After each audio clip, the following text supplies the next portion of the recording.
I came home from the hospital, the world didn't greet me. It rejected me. The cab rolled to a stop on the same cracked driveway I'd walked for 20 years. Only this time, it felt foreign. The paint on the gate was new, the flowers trimmed too neatly. My hand trembled as I reached for the front door. My door. The one I'd painted a soft brown on a Sunday morning, long before illness hollowed me out. But the key didn't fit. It twisted, resisted, then stopped completely. A new lock?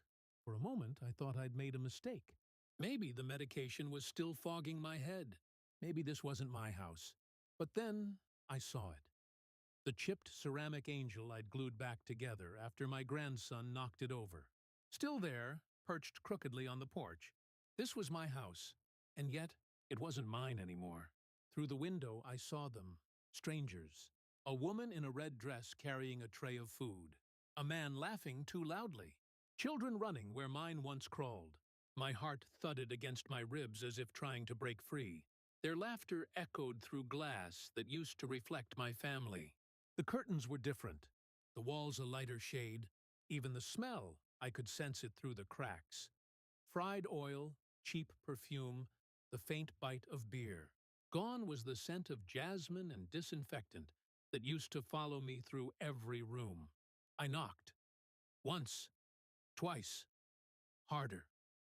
The man opened the door halfway, brows furrowed like I was selling something. "Can I help you?" His voice was firm, casual, dismissive. I swallowed, my throat dry. "This is my home," I whispered. He laughed. The kind of laugh that stings because it doesn't believe you. "Sir, you must be mistaken. We bought this house 2 months ago." 2 months. The words slid into my chest like a blade. 2 months ago, I was still hooked to IVs, counting ceiling tiles in a hospital room, praying my family was paying the bills, protecting what little I had left. 2 months ago, I trusted them. I asked him who sold it. He shrugged, uninterested. "Some woman," said her father passed. My pulse stopped for a beat. My daughter, my own daughter, she'd stood in this same doorway, lied through these same walls, and handed over my life like a signature meant nothing. The man shut the door. The sound was soft, polite even, but final. I stood there on the porch, hospital bracelet still clinging to my wrist, discharge papers trembling in my hand like proof of a life no one recognized anymore. The street was quiet except for the hum of distant traffic. My legs gave out, and I sank to the curb, staring at the window where my memories now laughed in someone else's voice. That was the moment I realized home isn't stolen in one day. It's taken in pieces. First your health, then your trust, then the place you thought would outlive both. And as the sky turned a dull gray, I made a silent promise. If they could take everything from me while I was too weak to fight, then I'd get it all back. One piece at a time. The first night, I didn't sleep. I sat across the street, in the shadow of a dead streetlight, watching my house through the windshield of a taxi that never returned. The windows glowed warm, the kind of light I used to leave on for my children when they were out late. Now it burned for strangers. I watched them eat dinner at my table, pass plates over my scratched wood, laugh where my family once prayed. Every sound was a theft. Every breath they took inside that house felt stolen from me. I had nowhere to go. The hospital released me early, said I was recovering well. I guess they mistook quiet for peace. I had no keys, no money except coins in my pocket, and nowhere to rest except the front seat of my car under that flickering light. So I stayed, watching, listening, counting the hours between their laughter and my fury. By morning, the air was heavy with dew and disbelief. I went to the municipal office, the same place I'd paid property tax for years. The clerk, a young man too new to understand loss, typed my address into his computer with the dull efficiency of someone who's seen too much bureaucracy to care about the human cost. He squinted at the screen. "Sir, the property's been transferred." My mouth went dry. "Transferred? To who?" He turned the screen toward me. The name hit like a slap. Fatima M. Karim, my eldest daughter. For a second, the world tilted. I had raised that girl on nights without sleep, fed her from my own hands when money ran out, carried her through storms both real and human. And she sold the roof I built for her future while I lay in a hospital bed, praying for mine. I tried to stay calm, but the words slipped out, low, shaking, venomous. Can you print that? The clerk hesitated, then pressed a button. The printer spat out the betrayal in black and white. Her signature, strong, confident, unapologetic. I folded the paper, slid it into my hospital bag, and left without thanks. Outside, the city felt different. The noise sharper, the sunlight crueler. Everything ordinary carried weight. A reminder that my own blood had priced me out of my own life. That night, I went back. My house, no, their house, was quiet. The lights were off, except one in the hallway. Through the curtains, I saw shadows moving. I imagined Fatima's hand signing those papers, her voice saying, "It's just business." That's what people say when they sell what doesn't belong to them. The anger was new, not wild or loud, cold, almost beautiful. It sat in my chest like a slow flame, warming spaces grief had left hollow.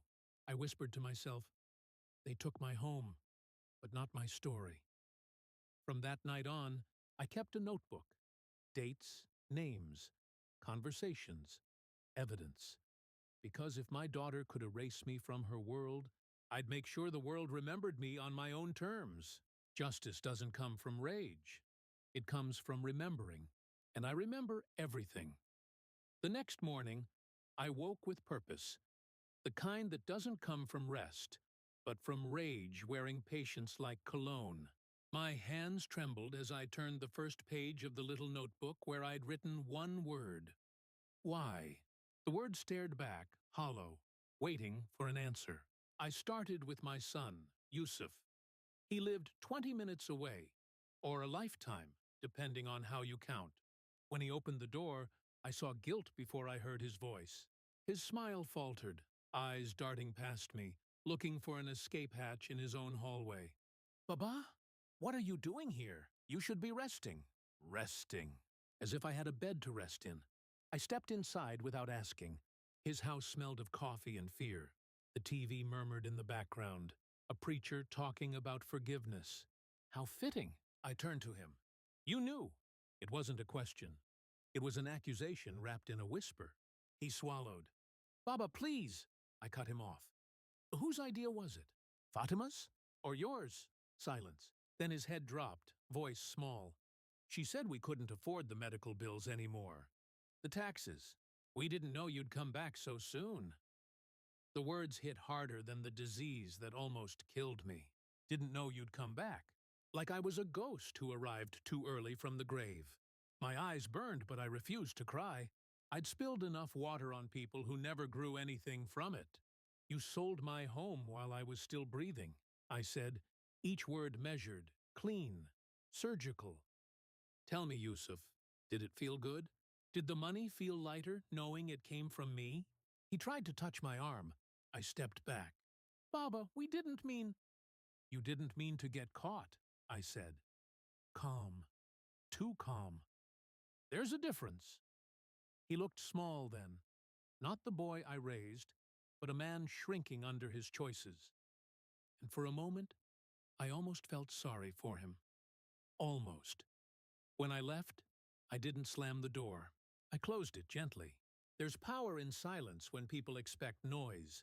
I went to the cafe across the street, sat near the window, and wrote in my notebook again. They think I'm too weak to fight. I underlined it twice. That afternoon, I found Fatima.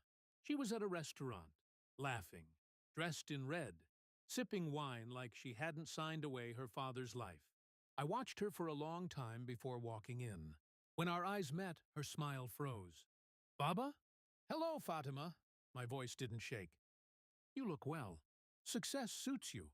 Her friends exchanged uneasy glances. I didn't care. I leaned forward, just enough for her to smell the truth on my breath. "You sold my house," I said softly. "But you didn't sell my silence." Her face paled. "Baba, please, not here." "Where then?" I asked. Where do people talk about betrayal? In the mosque? In prison? Or maybe in the mirror? Her hands trembled around her glass. You don't understand. I understand perfectly, I said. You saw me dying, and you started planning your life after I was gone. You just didn't expect me to live long enough to see it.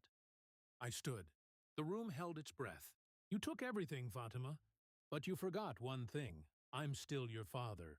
And a father never forgets what his children do to him.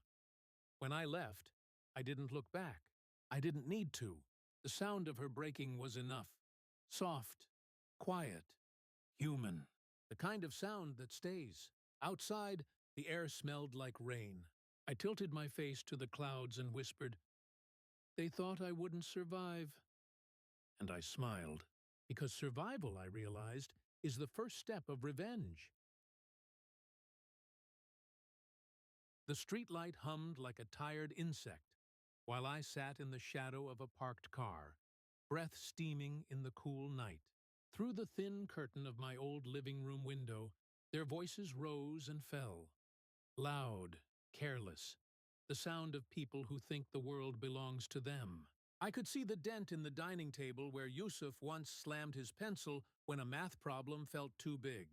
Now that dent caught the light under a different hand, a new cup set placed right over it, as if they could smooth the past with polished things. I kept my face close to the glass until the warmth from inside fogged my cheek, and I wondered how many small betrayals it takes before someone thinks home is saleable property. I started where any man with a pulse and pride would begin. Records. The municipal office smelled like paper and stale coffee, and the clerk's bored eyes scanned me as if I were an interruption in his afternoon. The computer screen felt like a mirror that refused to lie. There, in black and white, the deed transfer, the notary stamp, the line with my daughter's name. Fatima M. Karim. The letters looked practiced, like a signature used often. I held the printout until the edges softened. The paper didn't comfort me. It organized the hurt, each stamp a small hammer blow, each line confirming what I feared. My house had been sold while I lay under fluorescent hospital lights, counting IV drips like a rosary. I went through everything like a man who'd learned survival by being methodical. Tax receipts, bank slips, property transfer logs. I clicked until my eyes blurred, and the fluorescent buzz felt personal. Yusuf's name appeared on a mortgage document. My son's signature verified the final approval. My hands shook so badly I almost scrolled past something that could have changed everything back. I read the documents again and again, until the letters rearranged into motions I could follow. Dates, phone numbers, witnesses. Betrayal lives in details. It's not a thunderbolt. It's a slow erosion, and it leaves fingerprints. When I confronted Yusuf, he looked at me with a child's apology and an adult's exhaustion.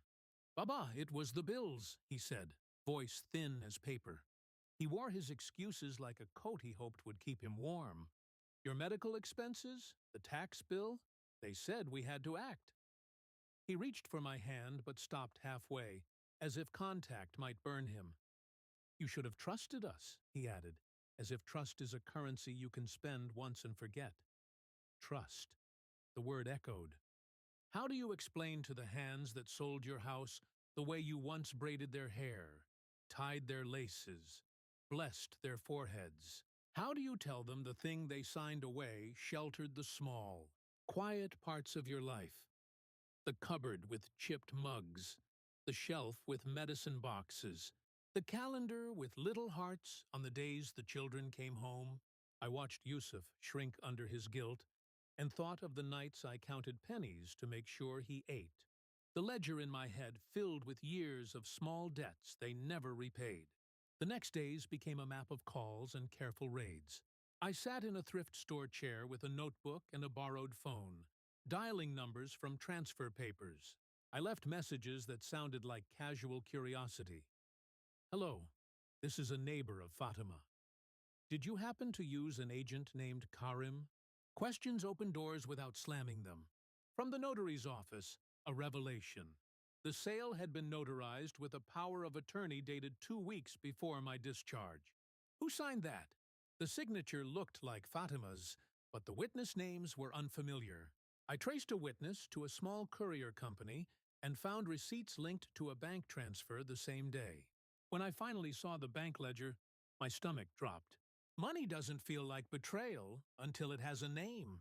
Transfers routed through an account with the initials AK. My brother-in-law, Amir Karim. He'd sat at family gatherings, laughing, holding glasses like he had nothing to hide. People show themselves where they feel safe. I thought of his hands on my shoulders at Eid, his voice promising help. The ledger was a slow confession. Fatima's transfer, Yusuf's deposit, then a cascade of withdrawals into accounts I'd never heard of. Names I recognized from the neighborhood.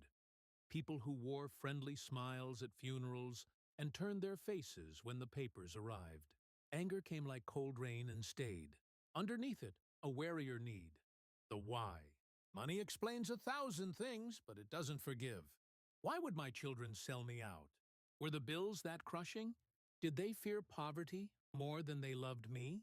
Those questions pried at my resolve. I had to know the motive not to soften, but to sharpen my aim. You cannot fight a ghost. You fight facts. So I collected them. Receipts, phone transcripts, an email where Fatima wrote, "We had to do it." There was no other way. I saved everything in the hospital bag I still carried like a reliquary of my old life. Late one night, on a bench outside the courthouse, I replayed their faces when I confronted them. Yusuf's eyes weren't only guilty. They were afraid of community, of shame, of consequences. Fatima looked smaller than her signature, smaller than the woman who'd signed documents that cut into her father's life. People change under pressure. The ledger showed me who my children were when they thought no one was watching. What I learned was cleaner and uglier than I expected. Sometimes survival is selfish, even among the people you feed. There were moments when pity crept in, soft and treacherous. Once, I saw Fatima through a restaurant window, hands wrapped around a coffee cup like a lifeline. She looked tired, older than her years. For a breath, I thought of lullabies and scraped knees, of her asking for one more story. But pity is a dangerous currency. It buys forgiveness before it's asked. I folded the thought away and returned to my stack of paper. Mercy would have cost me the proof I needed. I wanted not just answers, but accountability. I had learned the law listens when you have documents. Rumor only travels so far. In the quiet after a day of calls and long walks, I added a page to my notebook. A plan. Not a flash of revenge, but a careful blueprint for reclaiming what was mine. First, make the corruption visible. Second, make sure the signatures couldn't be dismissed as a mistake. Third, find witnesses who would speak in light, not dark. The hospital bracelet still clung to my wrist, like a reminder of my own mortality. I refused to let that be my silence. I wouldn't yell in the street. I wouldn't break glass. I would gather truth and place it where it couldn't be ignored. I folded the notebook, fingers pressing the edges like a promise. The house was taken in pieces. Now I'd gather the pieces back with truth for glue. The betrayal was deeper than money. It was the forgetting of a life. I was tired of being forgotten. I would not be rewritten into absence.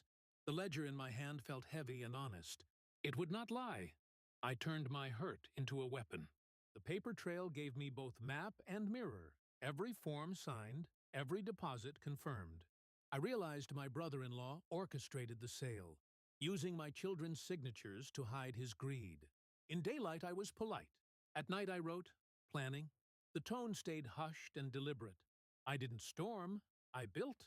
The small-town bank smelled of ink and anxiety.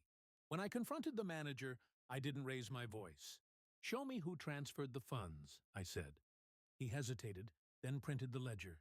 Amir Karim gleamed at the top like a verdict.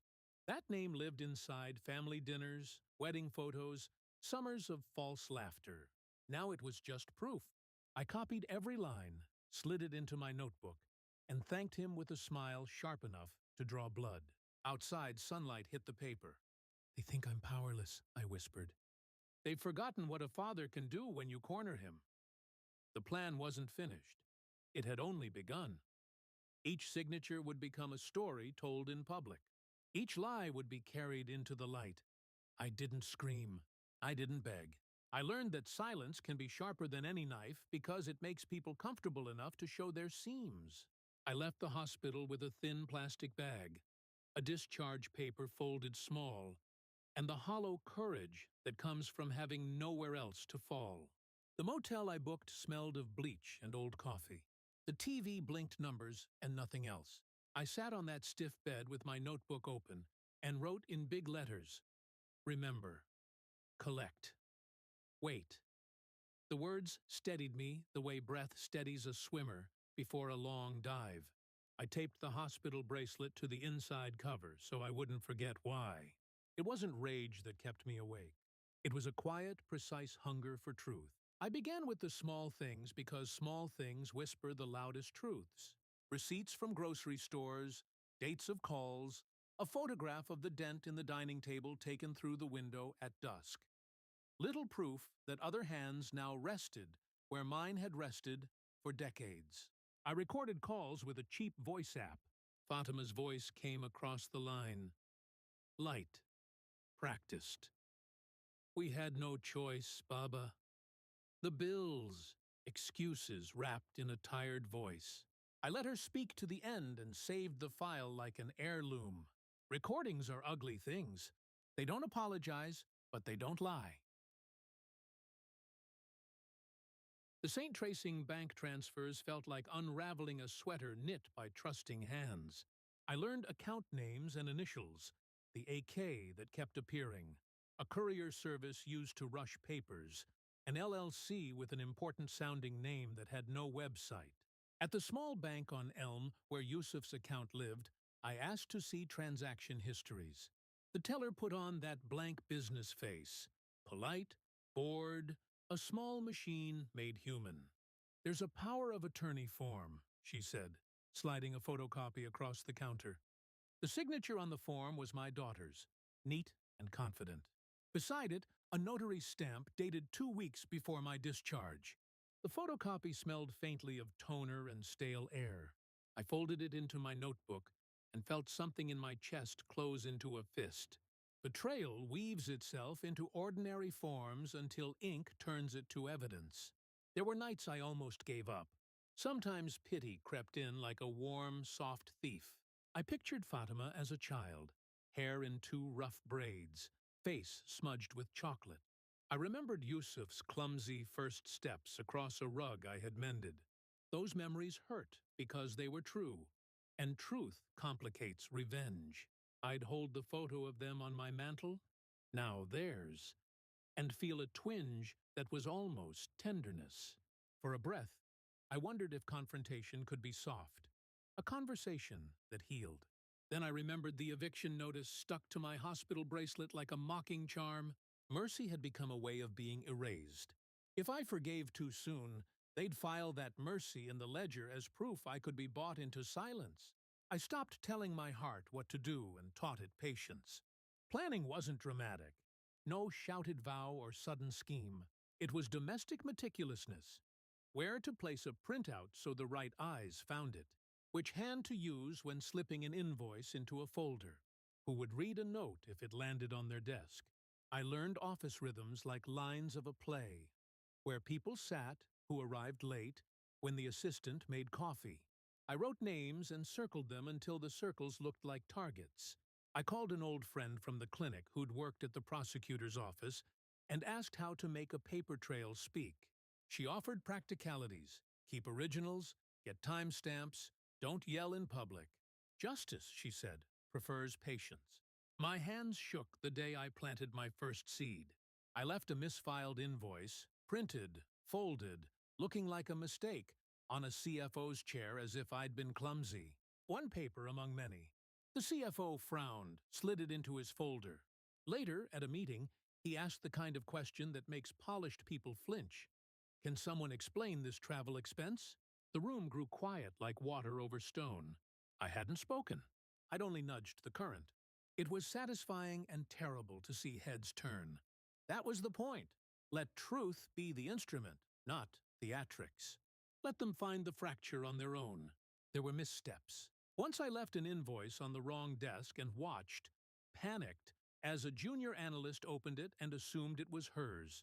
My heart hammered until she passed it up the chain and, impossibly, it landed where it needed to be. Luck and carefulness dance together sometimes. You learn to forgive stumbles because they become miracles. I began to understand the rhythm of attention. People don't look for trouble until it finds them. Give them a reason, and they search. Give them facts, and they act as if they discovered the betrayal you only suspected. At night I read the files under the motel lamp, the paper edges soft from rubbing. I mapped dates like a cartographer marking dangerous coasts. I wrote down the times Fatima called the notary, 9:14 p.m. and 9:26 p.m., and the time Yusuf's deposit cleared, 2:03 a.m. Small numbers matter. The pattern grew clear with each pass. It wasn't wild greed alone. It was calculation that began in fear and ended in convenience. They arranged my absence like a window in a wall, planned the moment I'd be weak, and used the shape of my silence to move through. Knowing that made me colder, not kinder. There were nights I almost woke them, banged on the glass, screamed, called cameras. I imagined Fatima's face if I read the documents aloud in the market. But spectacle is messy and easy to dismiss. I wanted something that couldn't be shrugged off. So I kept the ledger and kept my voice low. I practiced patience like prayer. Each small action, an invoice here, a casual question there, was a step toward a threshold I would cross. I asked myself often, when truth comes, will I feel satisfaction or emptiness? I couldn't answer yet. For now, I'd be precise. I'd be inevitable. The night before everything changed, I slept with my notebook open. Pages packed with names, numbers, promises written in anger, disguised as reason. The motel clock blinked 3 odd a.m. in red, like a wound refusing to close. I couldn't rest. Every time I shut my eyes, I saw their faces. My children, smiling at me across a dining table they had already sold. That was when the plan truly took shape. It didn't arrive with thunder. It came as calm. Cold, deliberate calm. Revenge wasn't rage anymore. Rage burns too fast. This was control. At dawn, I packed my hospital bag again. Not with medicine, but evidence. Receipts, bank transfers, signatures. My little red notebook. I moved through the city like a ghost refusing to stay buried. Every step felt like reclaiming a heartbeat. I began recording calls, not for drama, but for the truth they carried. Amir had a voice made for lying. Smooth, oily, confident. I called from a new number. He didn't recognize me. "This is Mr. Kareem," I said evenly, following up about the property on Garden Street. He chuckled, a sound that once belonged to family gatherings, now to deceit. "Oh yes, that's already settled," he said. "Everything's done, sir." Sir, as if I were a stranger.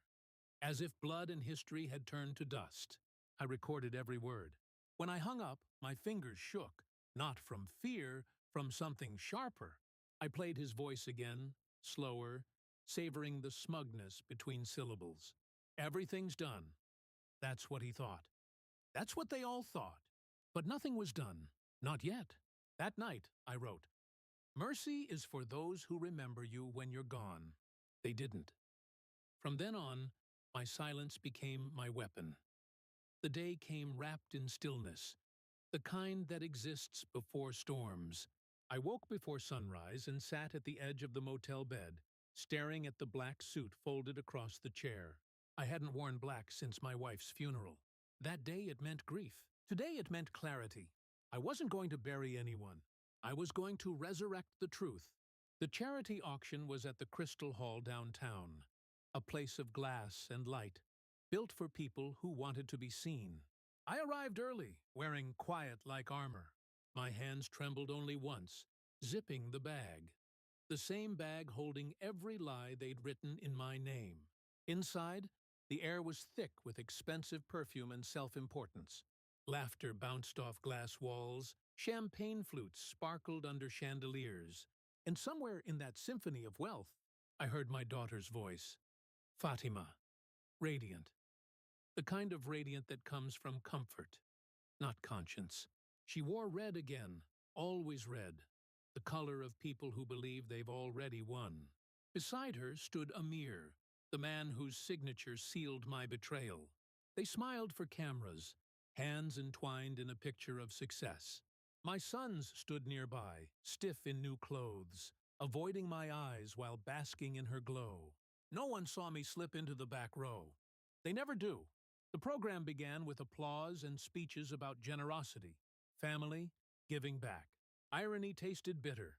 When the host introduced Fatima as a key donor, the crowd rose. She smiled, waved, thanked them.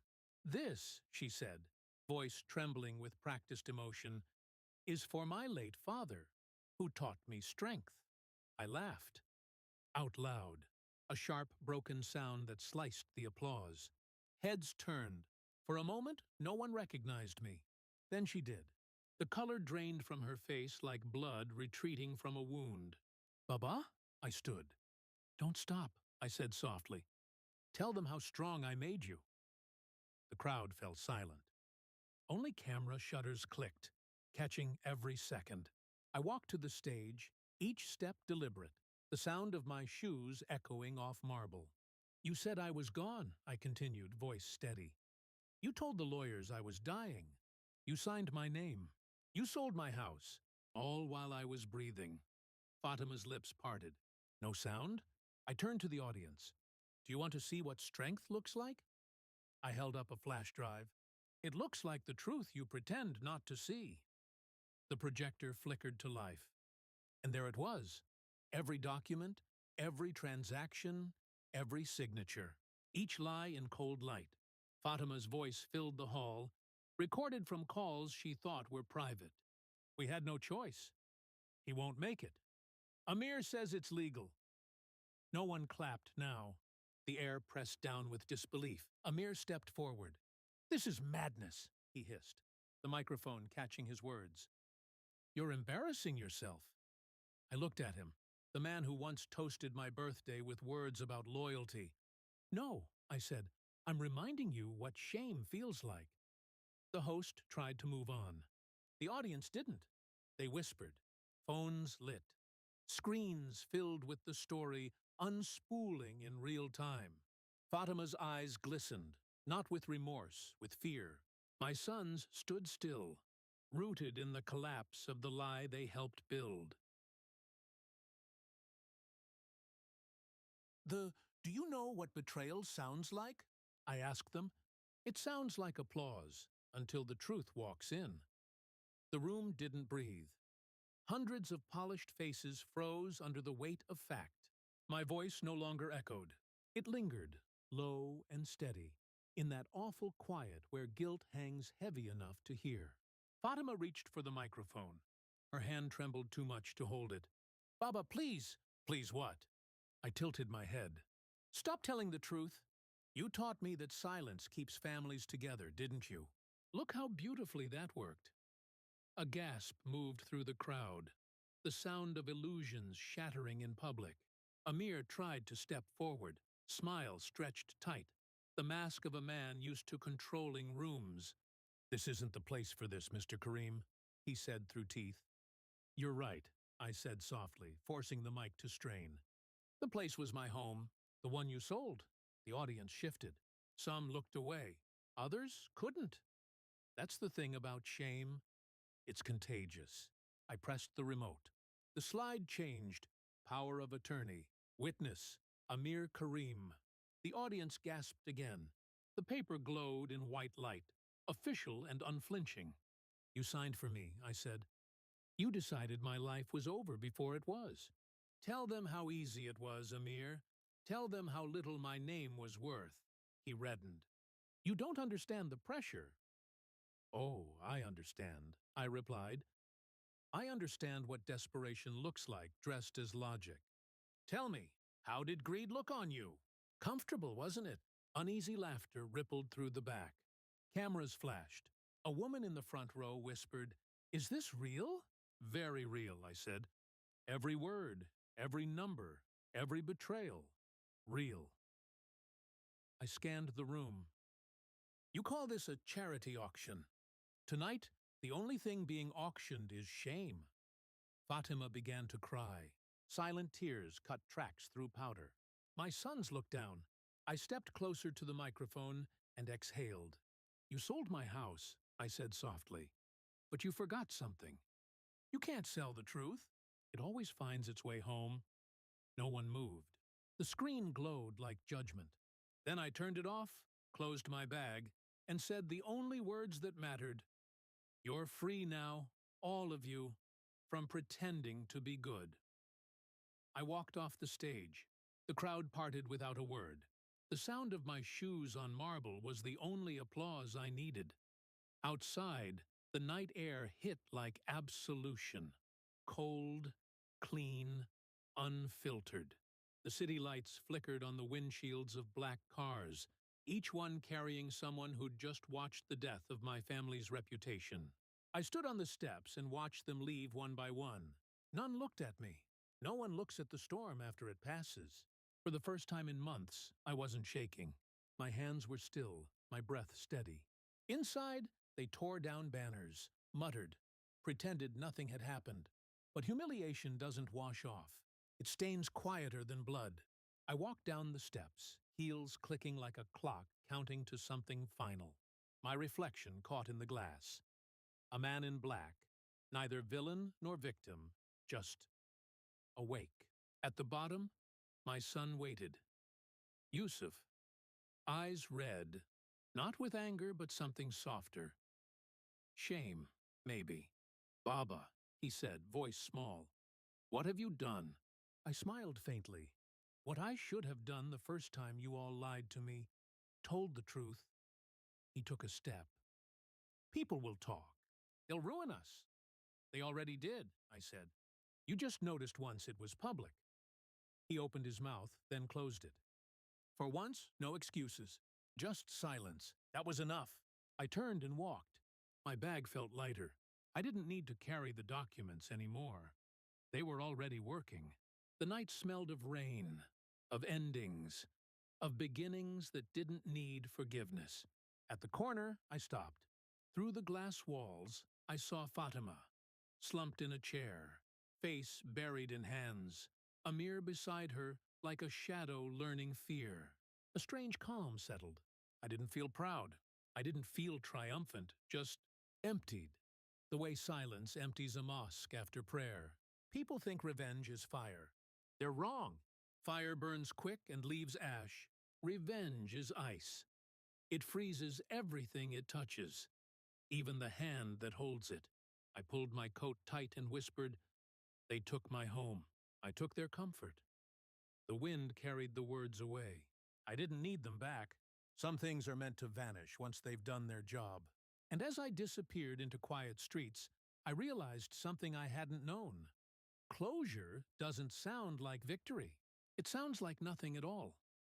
The room I live in now is small. One window, one chair, one bed. The kind of quiet that used to terrify me has become the only thing I trust. The walls are thin, but they don't whisper lies. I wake to my own breathing, not someone else's promises. The air smells like old wood and soap, clean, unremarkable, honest. It's not the home I built with my hands and lost to betrayal, but it's mine, every inch of it. Sometimes, in the early morning, I make tea and sit by the window, watching strangers pass. I like that they don't know me. I like that no one here looks and sees the man who broke his family on purpose. Because yes, I broke them. But I didn't start the fracture. I just stopped pretending the crack wasn't there. That's the thing about truth. It doesn't destroy what's solid. It only shatters what's hollow. I walked past my old street last week. The house is still there. Of course it is. But it's not my house. They painted it blue now, brighter, almost cheerful, like color could rewrite history.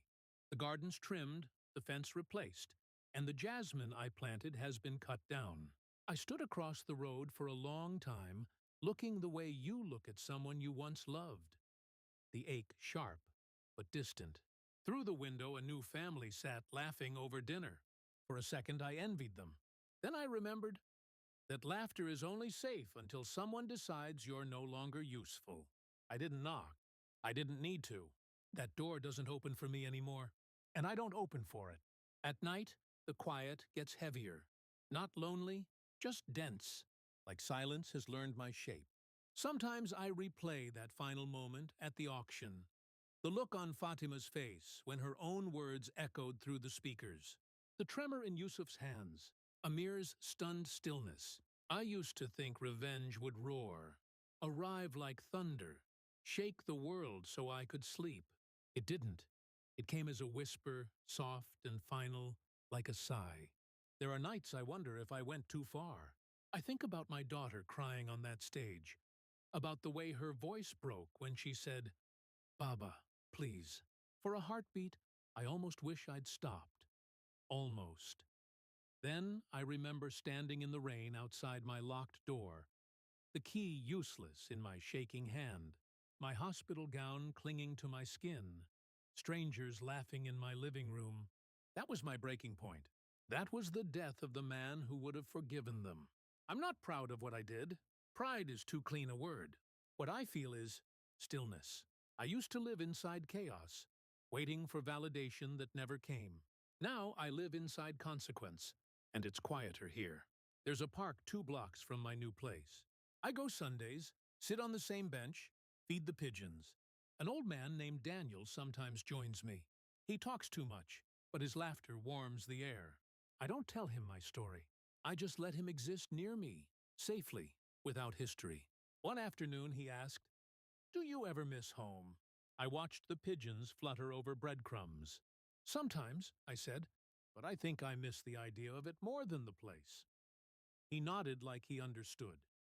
Maybe he did. Maybe we all lose our homes long before the locks change. A few weeks ago, I received a letter. No return address, just my name in handwriting I knew too well. Fatima's. I almost didn't open it. My fingers hovered over the seal, pulse loud in the silence. When I tore it, 3 words stared back in trembling ink. You were right. No apology, no explanation. Just those 3 words. And for a moment, I didn't know whether to cry or laugh. My chest tightened. My throat went raw, like grief and vindication were trying to share the same breath. I placed the letter on the table beside my tea. The paper absorbed a small ring of condensation, a stain that bloomed slowly, like forgiveness, trying to grow where there's no soil left. I didn't write back. Some things end better unfinished. That night I stood by the window again. The moon hung low and pale, washing the street in silver. I thought about how far I'd come. From that hospital bed to this quiet room, from being erased to writing myself back into existence. I don't hate them anymore. Hate is too noisy, and I've learned to live without noise. But I'll never forget. Betrayal doesn't vanish. It settles, fine and invisible like dust. You can clean it, ignore it, paint over it. But the next time you breathe deep, it reminds you it's still there. And me? I've learned to breathe differently. When I close my eyes, sometimes I hear the door creak open again. Not the real one. The one in my memory. It doesn't scare me now. That sound isn't the beginning of pain anymore. It's the echo of survival. Because in the end, revenge wasn't my story. Reclaiming myself was,